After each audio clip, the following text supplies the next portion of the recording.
Alrighty, good morning, everyone. Thanks for joining us today. It is 9 a.m. I hope you all have your coffee or tea or whatever beverage you like to drink in the morning. I have mine right over here. I see Valerie has hers. My name's Ezra. I'm going to be the host today for this coffee chat, talking about reuniting families in honor of National Reunification Month. Today we have a great speaker from VPLC, Valerie LaRue, who's going to be talking about this, why it's considered the most desirable option for children in foster care, some of the barriers, and what happens when reunification cannot be achieved. So as you noticed a few moments ago, this is being recorded. This will be uploaded to VPLC's YouTube channel later on this week or early next week. I will be sure to send out the link to that recording afterwards once it's ready to everyone who registered for today's coffee chat. If you need anything, you know where to reach me. Feel free to drop a message in the chat and just say, hey, Ezra, help me with this. And I'll be in the background the entire time. But enough from me. I'm going to drink some more of my coffee and wake up, and let's hear from Valerie. Thank you so much, Valerie, for doing this today. Thank you, Ezra. And thank you everyone for joining us this morning. I hope you had a nice holiday weekend, our first National Juneteenth celebration. And that's actually very relevant to some of our discussion today. So first I'll explain what we're talking about here. So National Reunification Month, which is the month of June, was started in 2010. So 12 years ago, by the American Bar Association Center on Children and the Law. And the reason why they started that month, I guess asked for that month to be declared, along with some other national partners, was to focus on the importance of reunifying children who are in foster care with their parents. And that aspect of foster care isn't necessarily something that most people think about when they think about foster care. And the difficulty of separating families in foster care is also not something that we tend to think about. So a few years ago, when the Trump administration was separating families at the border, there was a lot of information coming out about how harmful that was for children, how traumatic it was to them, and how that could have impacts on them for their entire lives.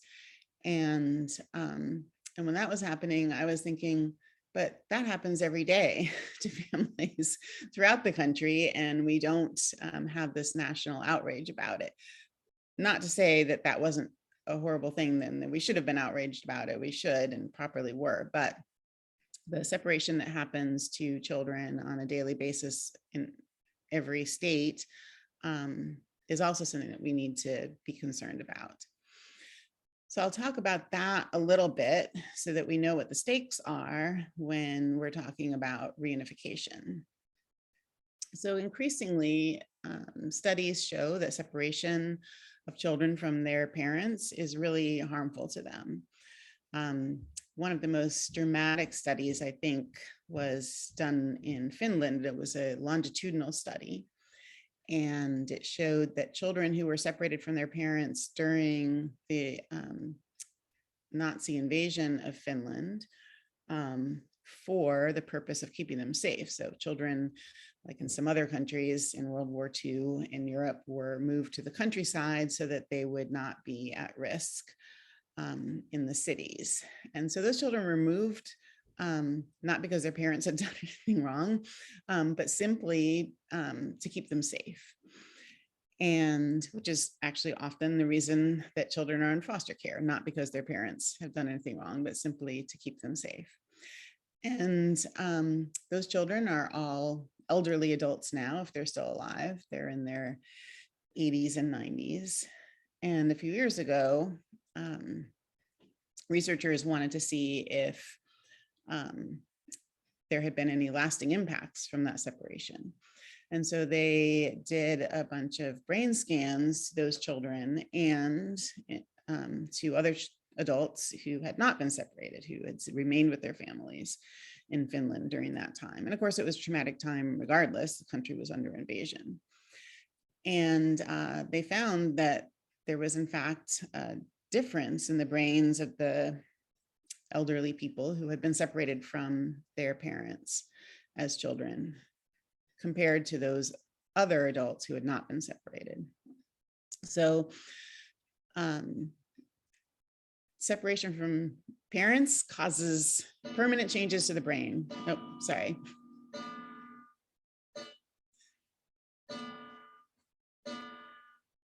I forgot to move that so it wouldn't bother us this morning, but now it's done. So that research has led to some research specifically into children who are being separated from their parents in foster care. And so there have been a number of studies now that have shown that some of the poor life outcomes that are shown by children who have been in foster care are not necessarily attributable to what happened to them before foster care. So a lot of people think, oh, well, these were children who were abused and maltreated. And so the reason why they have such poor life outcomes when they've been in foster care is because of what happened to them before they came into foster care. But what these researchers have focused on is children who were not removed into foster care, who come from the same kind of home. So every time a child comes to the attention of Child Protective Services, the Child Protective Services Department needs to make a number of decisions. One of them is, was the call to CPS about the children even a valid call? And the majority of them are not. But even those that are screened in as being valid, which is a very small number, even those, they have to make a decision about what to do about that child. And one of the things they might do is provide services to the family while the child is at home and help that family be a nurturing and safe place for the child. And another thing they might do is remove the child and put the child in foster care or divert the child from foster care to live with a relative. And what they're finding is that those children where the social worker said, well, maybe we should provide services to this family and keep the child at home. Maybe we should remove the child. Or one social worker would say, we should remove the child. And the other social worker would say, this child should stay home. Those children are on what's called the margin. So in other words, it's sort of right on the edge of, a reasonable person might disagree about whether that child should be removed or not. And when they look at the life outcomes for those children at the margins, they see that children who were removed fare much less well in life later on than the children who stayed home. And so that's another data point showing how important it is for children to remain with their parents and not be removed to foster care. Now, there are some children that do need to be removed to foster care. There are some children, we read these reports of horrific abuse, and that does happen. It's in a very tiny percentage of cases. Those cases get sort of outsized attention because it's fascinating and horrific to us. And because some child protective agencies and organizations, like Stop Child Abuse organizations and Prevent Child Abuse organizations, have really focused on that. And in fact, some of them have acknowledged that they played that up, even though it didn't fit with the facts for most families, in order to bring attention to the issue. Those situations are very small, but those situations would be situations where you would want the child to come into foster care. The majority of cases in Virginia and nationally, when children come into foster care, the reason why they came into foster care is neglect. That's about between 70 and 75%, sometimes even more, even up to 80% of children who come into foster care are removed not because of that kind of horrific abuse, but for what's called neglect. And unfortunately, neglect can be a lot of different things. So neglect can be, actual things that we might really think of as neglect, like leaving your child at home for hours while you go off and go party or something like that. letting your child wander the streets without any concern for their safety,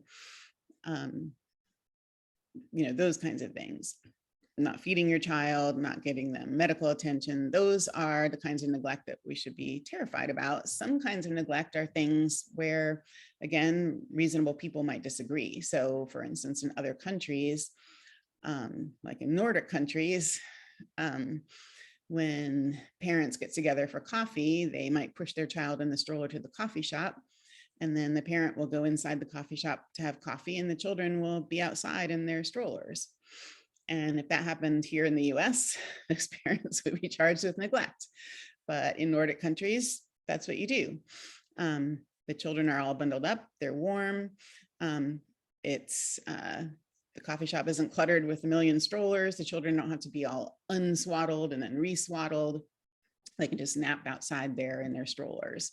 At daycare centers, children are swaddled and put outside to take their naps, because it's believed that it's healthier for them to sleep outside in the fresh air than indoors.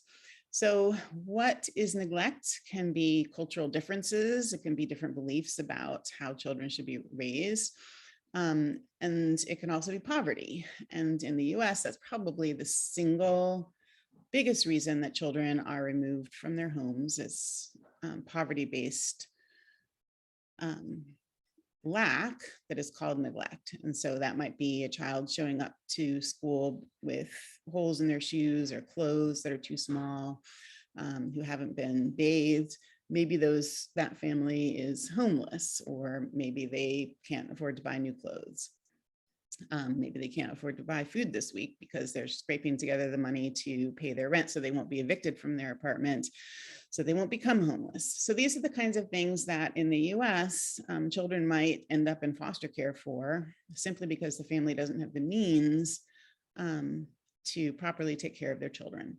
Or the family might be struggling with issues like mental health issues, substance abuse issues, and a lot of times, instead of simply supporting the family and helping them get what they need, the children are removed and put into foster care. That removal from their family is extremely traumatic. Children do not like being removed from their home. It is very scary to them. It's very, you think of all the movies and books that begin by children being ripped away from their families and how difficult that is for them. Or how you might have felt at that age to have strangers come into your home and not tell you what's going on, but simply say, you have to leave and let's throw some of your clothes into a garbage bag and we're going to go stay somewhere else. So that happens far too often, and it happens to children of color at a greater degree than it does to white children. And part of that is because we tend to scrutinize families of color more closely than we do other families, and hold anything that we view as being sort of different from that sort of middle American white picket fence ideal against those families. So that's one of the reasons why I say that Juneteenth is sort of a significant day when we talk about child separations, because not only were children separated from their families during slavery and sold away from their families, but after slavery, we continued to do the same thing with Black families and said that Black families were too poor and too ignorant to raise children. And we separated those children and put them into training schools where they were supposed to learn how to become domestic servants. And we still continue that today. We say we're doing it in the best interest of children, but that may not be the case. We may believe that that's what we're doing, but that is not necessarily the case. So that's the background for talking about family reunification. And it helps give you an idea of why family reunification is so important, because that family separation is so traumatic. So under the law, reunification is one of the permanency options that we're supposed to look at when a child is removed from their family and placed into foster care. So permanency means that the child has during their childhood a permanent home. And so one permanency option, and the preferred permanency option, is returning home, reunification with their family. Another, and the one that we probably think of the most, is adoption, where a child is adopted legally and becomes legally the children of a different family. Another is relative custody, where the child isn't adopted, but becomes part of a family of a relative, where that relative has custody of the child. And another permanency option is what's called aging out. And that is not supposed to be a permanency option. But in Virginia, unfortunately, it is. We're the state with the highest number of children who age out. About 20% of Virginia's children in foster care age out of foster care. So that means they do not find any of the 3 permanency options that are supposed to be found for children. And instead, they simply stay in foster care until the age of 21. At age 18, they have a decision to make about whether they want to stay in foster care through 21, or if they want to leave foster care.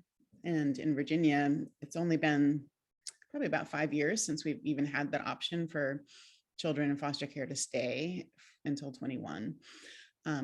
That gives them a lot of additional support, the kind of support that children who stay with their families might expect from their own families when they become adults at age 18, but maybe aren't quite ready to enter the world or still need some help as they transition to taking care of themselves. So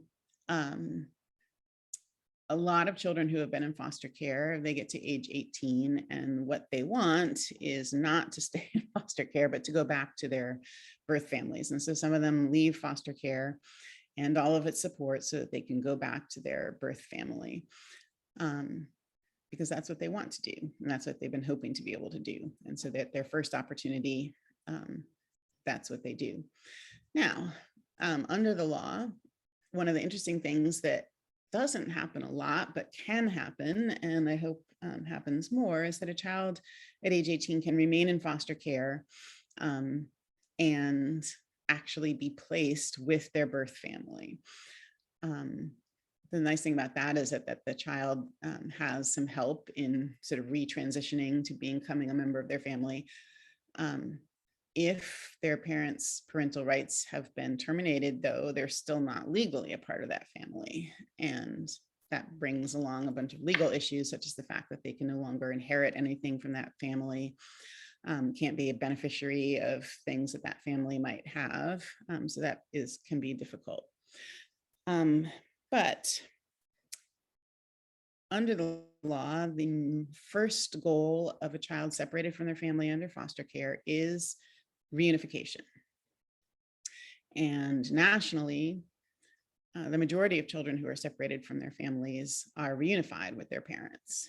In Virginia, we've actually improved our statistics. So the last time I looked into this issue, which was in 2019, and I wrote a blog post for the VPLC blog, which I'm actually writing another one for this year.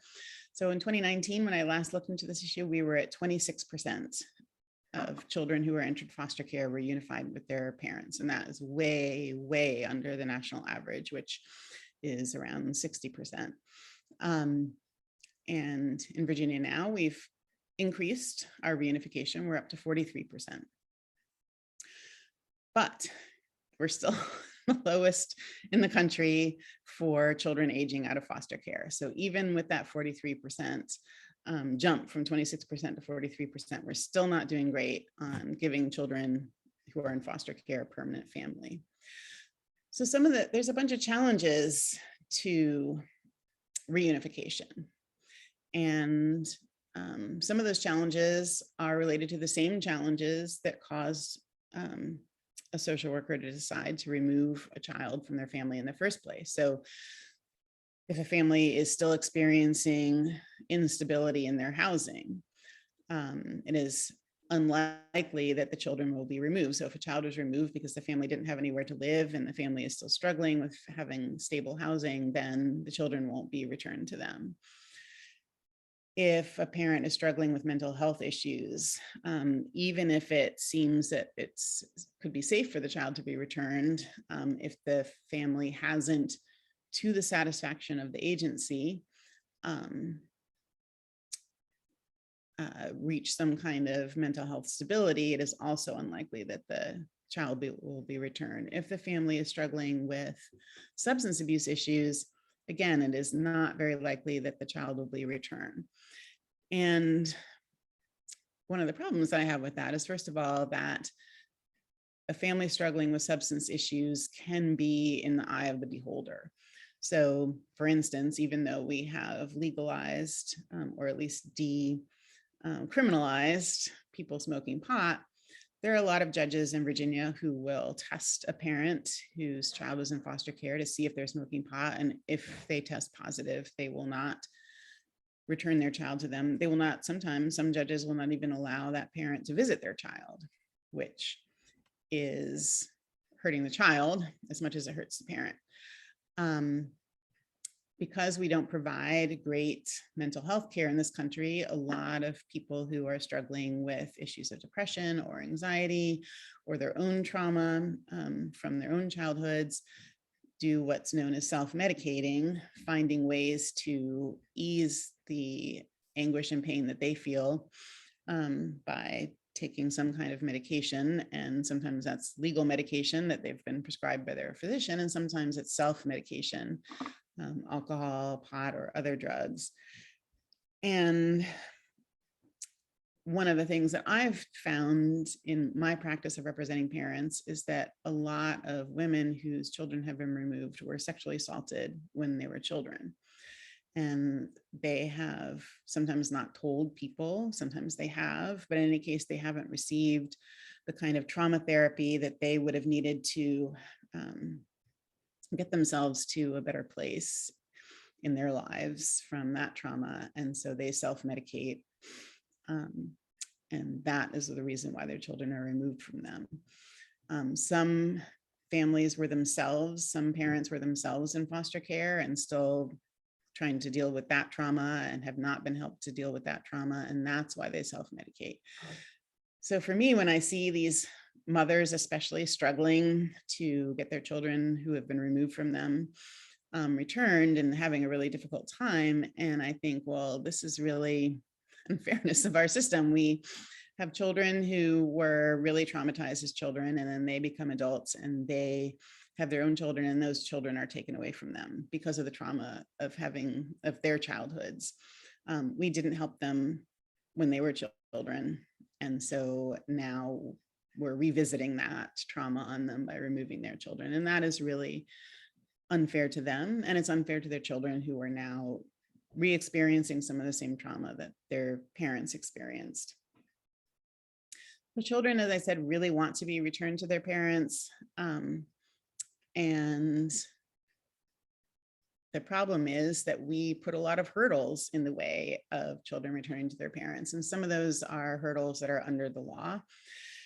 And in my job at VPLC, one of the things I try to do is figure out where are those barriers in our system that make it harder for children to be returned to their parents, as well as what are the issues in our system that cause children to be removed if they didn't need to be removed. But some of the barriers are not legal barriers. Instead, they are social and attitudinal barriers. And so one of the things that I've seen in my work with parents is that a parent typically, once their child is placed into foster care, the agency under the law is supposed to provide what's called reasonable efforts to reunite the child with their parent.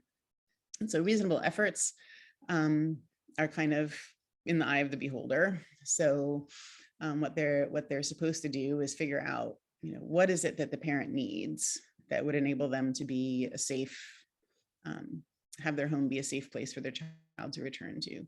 So for instance, if the child was removed because the family is homeless, then helping the family have stable housing.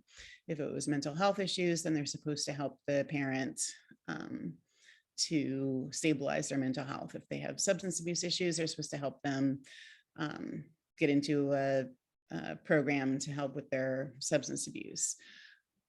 Whatever it is, the agency is supposed to provide these reasonable efforts for reunification.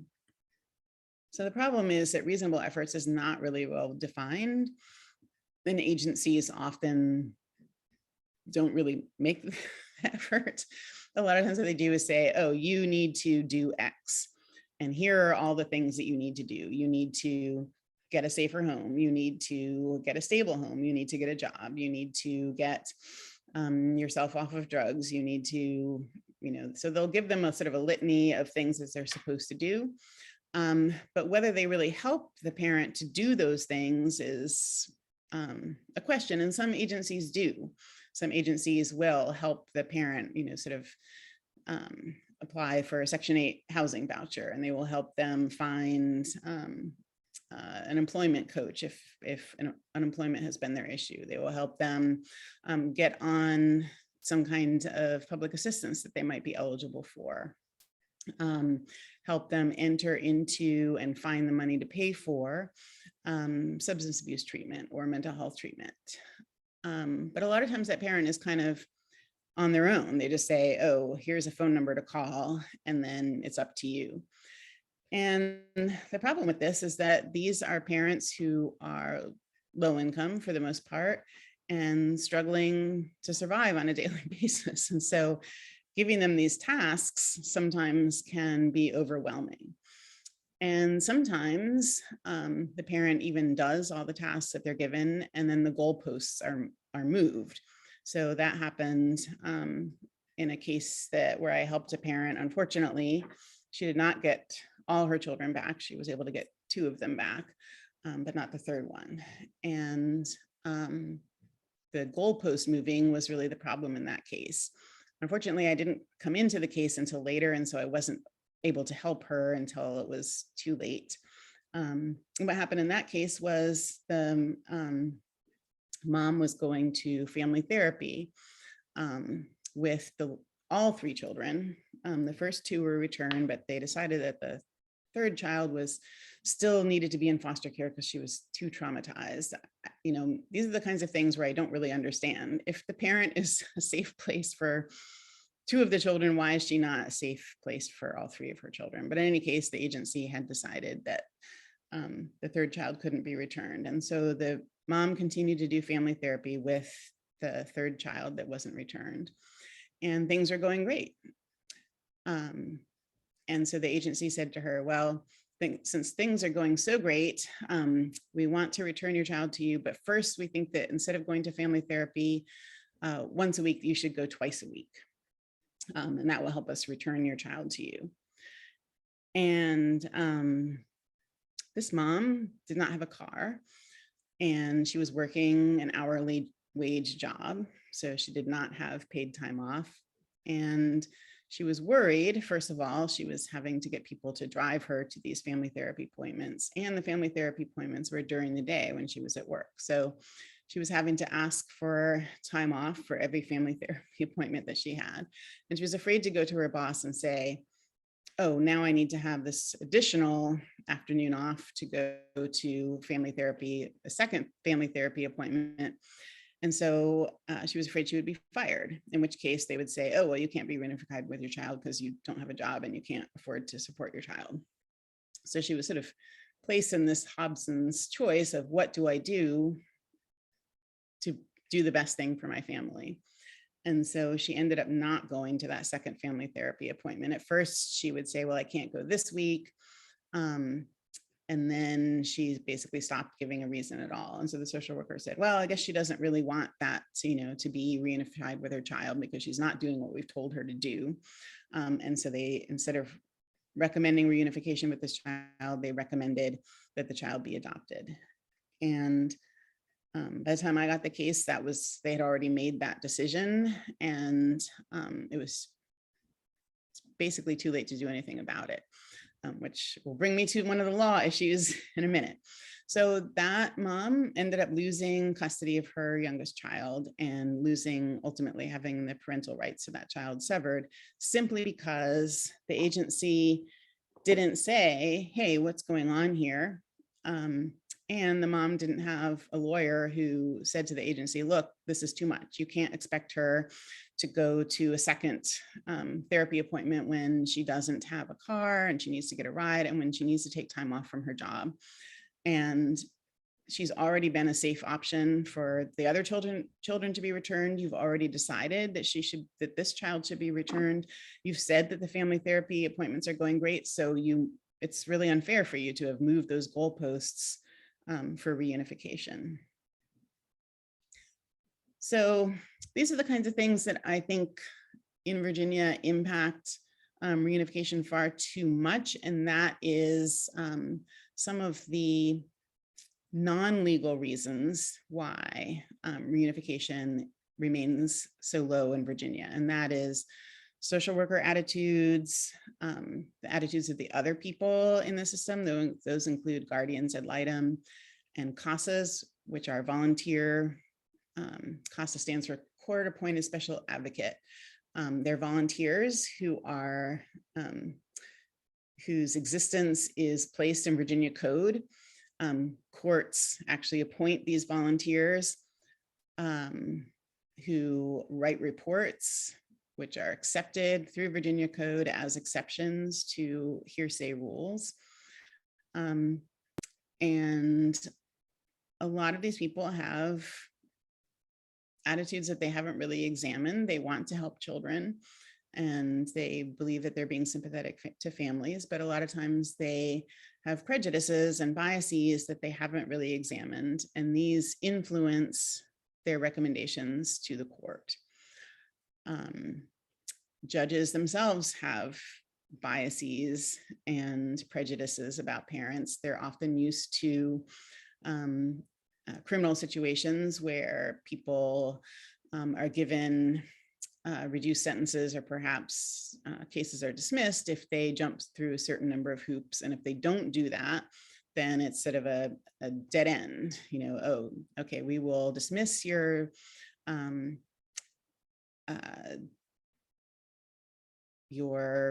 family battery case if you go to batterer's intervention class. And if you don't go to batterer's intervention class, then you will be found guilty of assault and battery on a family member. So they're used to that kind of hard and fast rule. If you do this, then this good thing will happen. And if you don't do this, then this bad thing will happen. And they apply that to the family reunification system, even though that's not the law. So they say, oh, well, you didn't go to your second family therapy appointment, so therefore you do not get your child back. But the law is not, did the parent do what they were told to do, or did they not do what they were told to do? The law is, did the agency provide reasonable efforts to make that family a safe and nurturing place for the child to return to? And is it in the child's best interest to return there? So we sort of ignore the law too much of the time, and instead focus on these sort of emotional biases. Oh, I'm sorry, I see I've already gone over 30 minutes, so I'm really sorry about that.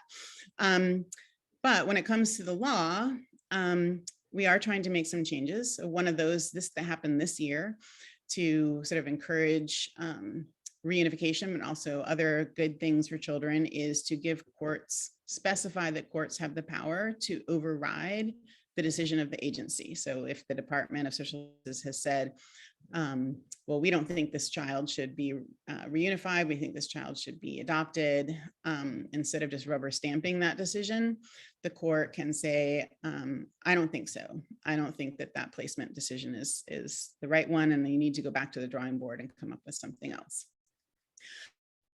So, sorry, I didn't realize I was going over. I wasn't keeping an eye on the clock.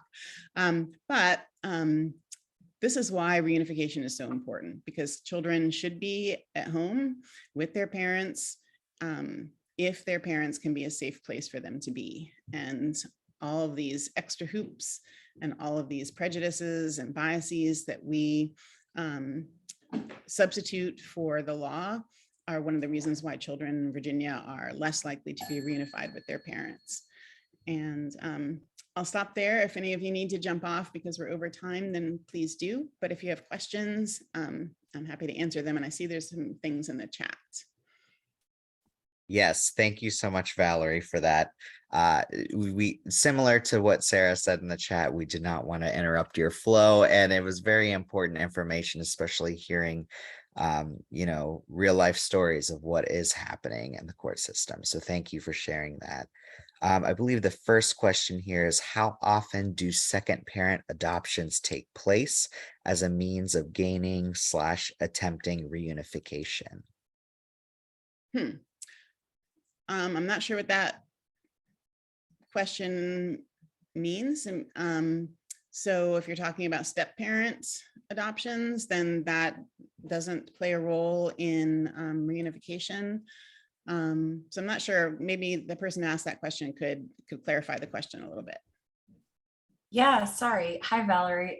Thank you so much for sharing this information. It was really, really interesting. And all I meant by second parent adoptions is essentially that, like, if it would increase in the court's eyes somebody's stability or like ability to have a unified, strong family unit, for the step parent to like also adopt the kid to try to like bring them back in.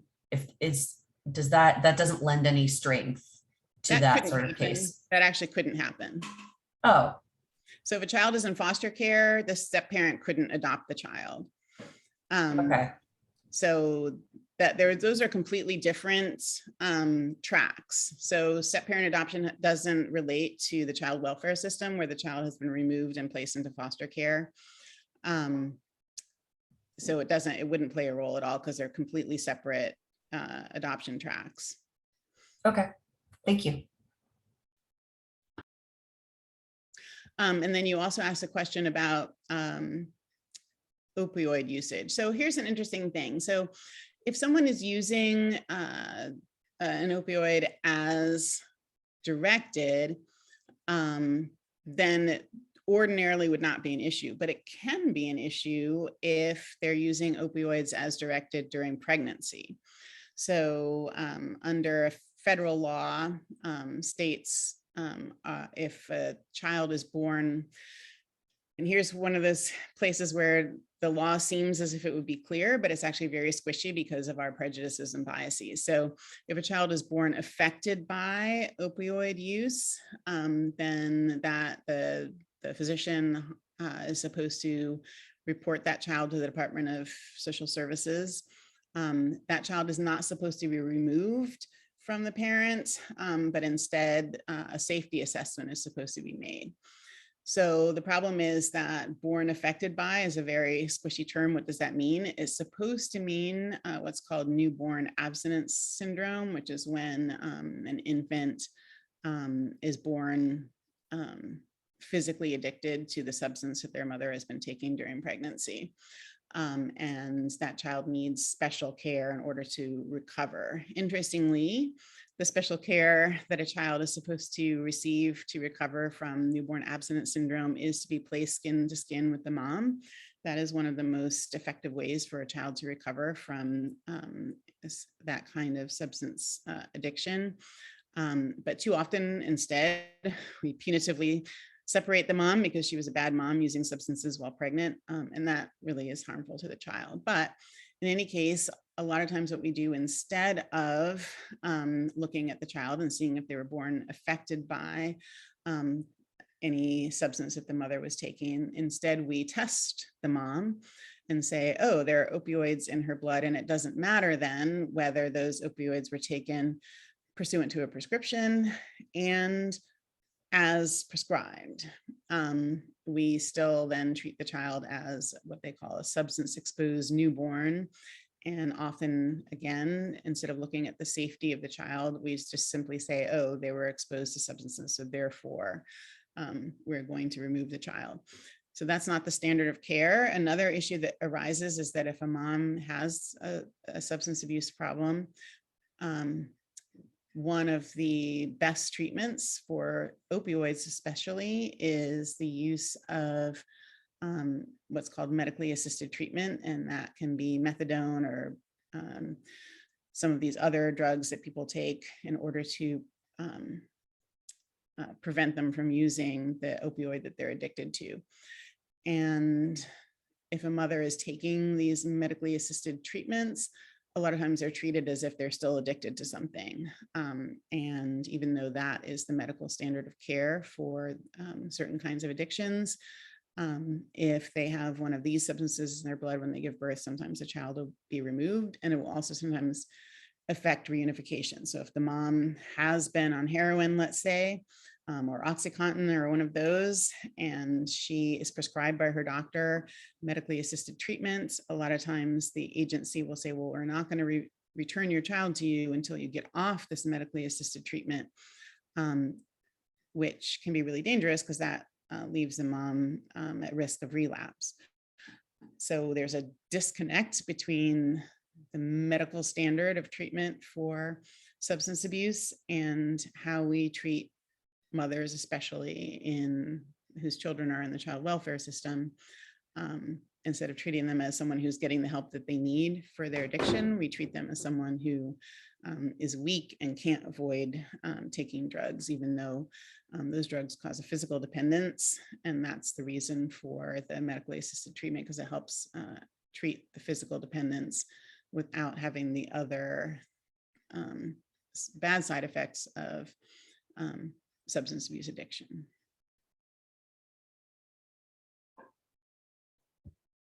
Liz, I see you. Yeah, I see you turned on your camera. Hello, good morning. I don't know if you wanted to kind of, since you had a couple different things you put in the chat, if you wanted to explain that out loud. Yeah, I wasn't sure. Yeah, so I had several questions, and it might kind of be too complicated. Maybe it's a topic for a different conversation sometime. But personally, as someone with a Hispanic background, it's been kind of difficult when my son transferred schools to understand school policy. And the kind of frightening thing that really is disturbing to me is such a kind of mixed heritage background. I'm sorry, this is Shadow. Mixed heritage background. So I'm a U.S. citizen by birth. I'm completely grew up here and everything, and speak the language. It's kind of my native language, but for some reason, maybe because of my last name or because I've recently had some kind of tax issues, sometimes I can't get good policy answers to questions. And I'm just wondering if, sometimes people utilize premeditated methods for certain things because of the Patriot Act or something like that. I don't know, because when I was in high school, there was no Patriot Act. So I'm kind of at a loss for how I'm being treated. Like sometimes I don't know what it comes from. And so it might be, a topic of a different conversation. But I was just wondering about, foster care in terms of immigration and customs enforcement, and if you have encountered relatives who are premeditated in some of their behaviors for foster care. So I'll try to answer that question. So the main way that I would say that children of undocumented immigrants in that sort of ICE context come into foster care is if the parents themselves are detained. If the parents are undocumented and they're detained due to their lack of status, or even deported due to their lack of status, children can come into foster care then. In fact, when one of the things that I worked on, not in 2022, but in 2021, was looking at a guardianship law that previously had only allowed parents who were facing possible terminal illness or maybe some surgery in which they thought they might not recover because it might be risky surgery. It allowed those parents to name a guardian that their child could go live with should something happen to them. And it has court oversight, so the court is required to once the triggering event happens. So it allows a parent to execute a document naming, another person, could be relative, friend, neighbor, anyone, to take their child should they, not recover from surgery, or should they not, should they die from their cancer or whatever it is. And if that triggering event happens, then the person named as the guardian would take those documents to the court and say, I was named as the guardian for this person's child, and then the court would decide whether or not to approve that guardianship. So back in 2021, I worked together with some advocates for people who are undocumented immigrants to allow that same process to be used for when parents fear deportation. So they could go to a person who was, a documented person or a citizen and say, would you be the guardian for my child should I be detained for investigation or potential deportation or be deported?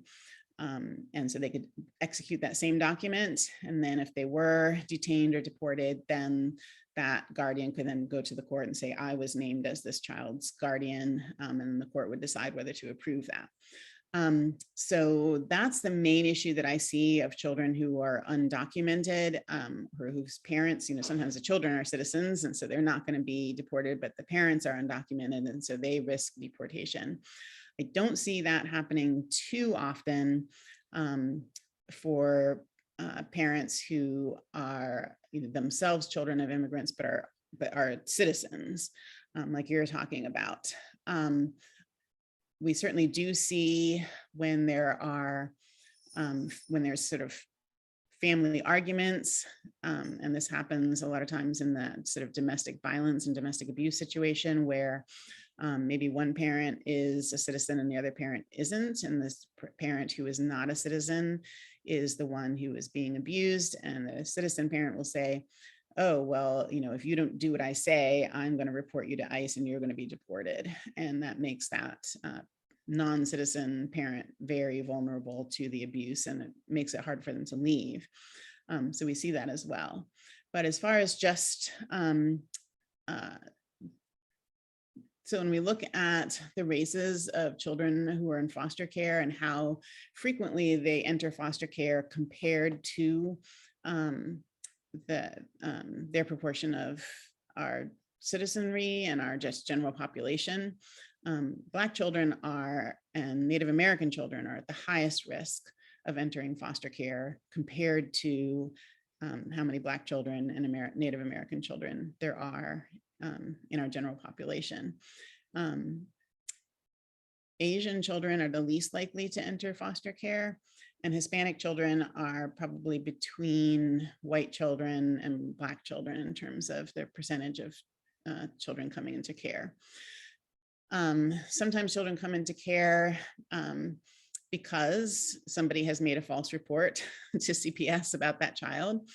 And what's supposed to happen, and the reason why there are so many screen outs, I'm forgetting what the exact percentage, but I want to say that maybe 10% of CPS reports are determined to be founded. But that doesn't mean that even in malicious report couldn't result in an actual removal. So usually what happens is the family is investigated, it is determined to be a malicious report or an unfounded report. And then sometimes it's determined that the family just needs some extra support. In addition to providing reasonable efforts to reunify a child with their family, the department is supposed to provide reasonable efforts to keep the child with their family if they get a report that is founded, but the child is not at immediate risk. So those things might be providing parenting classes to the parent, or helping them get services that they need, helping them to get public assistance that they might need, things like that. So if Ruth, you're talking, or Liz, you're talking about situations where someone makes a malicious report based on some family infighting, that might be something that that you could see and hopefully would not result in removal. It could be that families have a legitimate concern about another family member and the way they're raising their child. And they could, instead of saying, oh, well, let's help that person, they could say, well, let's just call CPS because that's easier and we don't have to deal with it. So it could be a number of things, but it's not usually based on, I don't think that too often we see too much of that. If we saw such a huge spike in, children who were the children of non-citizens coming in, I would say that that was a reason, but we don't see too much of that. Yeah, thanks for your response. All right, and I see one more, I think it's one message, but a couple different questions. That'll be the last one for today. Y'all had some very long and great questions, so thank you for being so engaged this morning. So I see, to kind of sum it up, and you can read it too, Valerie, while I do so. How realistic is it to approach a lot of these problems before they happen? And then also, are there legal avenues to hold social workers or courts or agencies accountable? So that is a great question. And interestingly, a lot of other people had this question as well. And because of that, back in 2018, Congress passed a new law, and it was called the Family First Preventive Services Act, or FFPSA. And what you're probably familiar with that saying, if all you have is a hammer, every problem looks like a nail. And that's part of the problem with foster care. So most of the money for removing children into foster care and maintaining them in foster care, or at least half of the money rather, comes from the federal government. And so basically, if a family comes to the attention of a child welfare agency and the child welfare agency says, oh, this family needs some help, for this child to be safe, a lot of times they looked at their available resources and said, well, we don't really have any money to get this parent or this child any help, but we do have foster care money. So let's put the child in foster care, and then we can use the foster care money to provide help for this family. So clearly that is a perverse incentive for agencies to decide to put children in foster care because they think, oh, the child needs help, and here's where all the money is. So the federal government became aware that's how states were using their money. They were, instead of using state money to help families, they were using the federal money to put the children in foster care, and then using that federal money to help pay for the child in foster care. And because states are required to match the federal dollars, once the child was in foster care, then that would kick in the state money. So what the federal government, what Congress decided to do based on that was to make those funds, they're called Title IV-E funds because it's from Title IV-E of the Social Security Act, make them available to states to use to prevent children from entering foster care. And that bill was passed in 2018, but states were given a few years, because that's such a different practice, states were given a few years to come up with a plan to use that money to prevent children from entering into foster care. And Virginia's plan was supposed to go into effect in 2020, but we know what happened. The pandemic happened, that social workers were not in their offices, they were conducting visits remotely. It made it really, really hard to actually put that plan into effect. So the plan didn't really go into effect until 2021, and I would say is still not really fully in effect because we as a state have not really supported that change. So we haven't, for instance, given the Department of Social Services the funds that they have asked for to hire prevention workers to implement those policies. One of the things that was required for states were required to do was to only provide services that were evidence-based and trauma-informed. And evidence-based meant that they had to fit a certain narrow set of requirements for scientific evidence before the state could spend more than 50% of the money on that service. But a lot of the service providers that Virginia used provide services to families did not use those evidence-based services. So Virginia was going to, or the state Department of Social Services asked for money from the General Assembly to help develop those evidence-based services, and they did not get a lot of the money that they asked for. And so our implementation of that change has been very slow. So here we are in 2022, and a lot of children are still being removed because we have not really developed that prevention focus. And then as far as how members of the community can help, one of the things I would really like to see is that we develop some community oversight of individual departments of social services. You know, Virginia has a sort of federal system, a mini federal system. So each Department of Social Services is its own department and is not answerable to the state. It's a part of the local government and not of state government. So the State Department of Social Services issues guidance and manuals. Here's how you should do things. And a lot of the local departments don't do the things in the way that they are told should be done. And so what that means is that some social services departments are doing the same things they've always done. Some of them are not following the law. Some of them are not following the guidance. And if we have better community oversight, that might put those agencies on notice that people are paying attention and aren't going to stand for the practices of that agency. So that's on my agenda for this coming up General Assembly as a potential bill to create community oversight committees to look at those kinds of removal decisions and give feedback to the agency when they think that they're not doing the right thing, when they could be doing a better job with prevention and providing those kinds of services to the families so that the children can stay at home or be reunified faster in those kinds of situations. And then as legal avenues to hold them accountable. So the great news is that one of the things that VPLC had worked on for a number of years was the creation of the Office of the Children's Ombudsman. And I've been working on that issue since I came to VPLC. My predecessor, Christy Mara, was working on the issue before me. And the frustrating thing that was happening was that the General Assembly was passing the bill to create the Office of the Children's Ombudsman, but we're not funding it. And so the bill would have a financial clause basically saying, we think this is a great idea and we should do this, but only if the budget people give it the money that it needs to run, and the budget people wouldn't give it the money. So year after year, the agency would be created and then never go into become a reality because it never got funded. But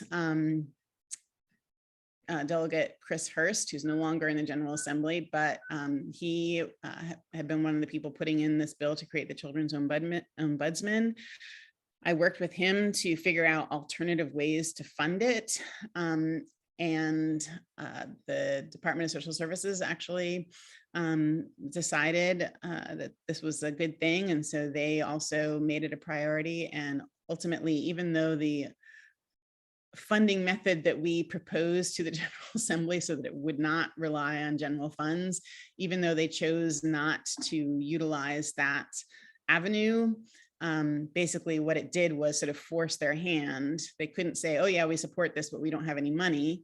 If we said, okay, you support this, but you don't have any money, but here's another source of money. And they said, well, no, we don't want that money. It was really hard for them to say, well, then we can't use any general funds. So they did finally fund it. That went into effect also because of the pandemic than it should have, but it did go into effect. We do have that office and it has been doing investigations of local departments that come to their attention. So if you're aware that the local department is not following the law in a specific case, then they can contact the Office of the Children's Ombudsman. I think it's oco.virginia.gov is their website. There's a form there that you can download and fill out to make a report for something that you think is happening that is not legal. And the great thing is that they're doing a wonderful job. You know, in the past, families would contact me and say, oh, the department isn't doing what they're supposed to do. And there was really very little that anyone could do to help them. Another thing is that we have been trying for the past few years to improve the quality of legal counsel provided to parents. And I had hoped this year to have created some parent representation centers that would be pilots to create a model for Virginia. Because good lawyers for parents is associated with improved permanency outcomes for children, that a federal government, after decades of saying states could not use federal money to provide legal representation to parents, only to social services departments or to children, they changed their mind because there was so much data coming out showing that children's outcomes were improved when parents had better legal representation, which when we see how important reunification is, we can see why that might be. But even other outcomes, relative custody and adoption were happening at higher rates, happen at higher rates when parents get better legal representation, which seems a little counterintuitive, but that's another reason why children's outcomes are improved. But you know, as far as holding the system accountable, having better legal representation for parents is one way to hold the system accountable. The children's ombudsman has been holding local departments accountable. And it's great for me because parents often call me or relatives call me. I had a relative call me recently who had her niece was her foster child. And she got a court order to allow her to become the legal guardian of her foster child. And the court order that she had said that the reason why the child was exiting foster care to become her ward was because she was now eligible to get kin gap, which is a kind of payment that relatives can get to take care of their relative children who have been in foster care. And it helps take children off the foster care rolls, give them permanency, even if they can't be adopted, because the parents' rights haven't been terminated. And so she contacted me and said, how do I get this kin gap? I said, well, they're supposed to give it to you. They're not just supposed to say, here's your court order for kin gap, goodbye, have a nice life. They're supposed to actually work with you to get it comes from them. They're supposed to give it to you. So she, and what you need to do is report this agency to the children's ombudsman so that they can make the agency give you that kin gap. And so what ended up happening was the child had to re-enter foster care because that kin gap is supposed to be executed before the child leaves foster care. Again, with her as the foster parent, so that now the child can exit foster care again to her custody again, and this time she can get the kin gap payment. So that agency is doing a really great job. But so this year, even though our pilot parent representation centers budget amendment did not pass, Senator Edwards had a bill that created a study group to improve parent legal representation in Virginia. Hopefully, because it's a study of the General Assembly, that means the General Assembly will pay attention to it this time and actually fund a program, perhaps under the Indigent Defense Commission, to create parent representation centers where the attorneys are adequately paid, are adequately trained, which they currently are not, and have the support they need in order to adequately represent parents, which they don't currently. And I think that will help with a lot of these issues. It will certainly improve our rate of reunification because there will be somebody there fighting for the parent and not simply just coming to court and making often no argument for the parent and not really knowing the parent. So, and yes, Jay, Southwest Virginia has some of the worst problems. I'm actually working on a chart right now that shows every single county and city in Virginia and using federal data, seeing how frequently children come into foster care and how long they stay in foster care. And Southwest Virginia has far more children entering foster care than a lot of other localities and staying in foster care much longer than a lot of other localities.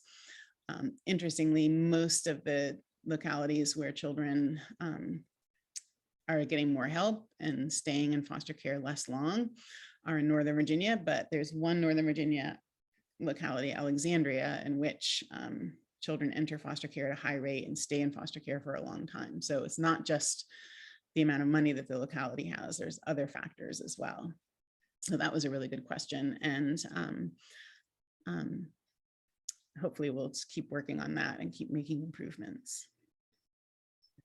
All righty. Well, I am going to go ahead and end this coffee chat. We have talked for over an hour. This has been really great information. I know I learned a lot. Thank you so much to those who asked questions. And thank you so much, Valerie, for giving us your time and your expertise. It's so very appreciated. Again, Valerie was copied on the reminder email this morning and will be copied on the follow-up email that will have this recording. So if there are any questions that you end up having later on, you can reach out to her directly if you'd like. But in the meantime, I hope you all enjoyed the coffee chat and also enjoyed your beverages. And thank you so much, Valerie.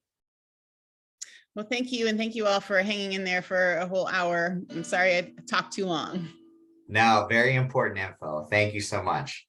Take care, everyone.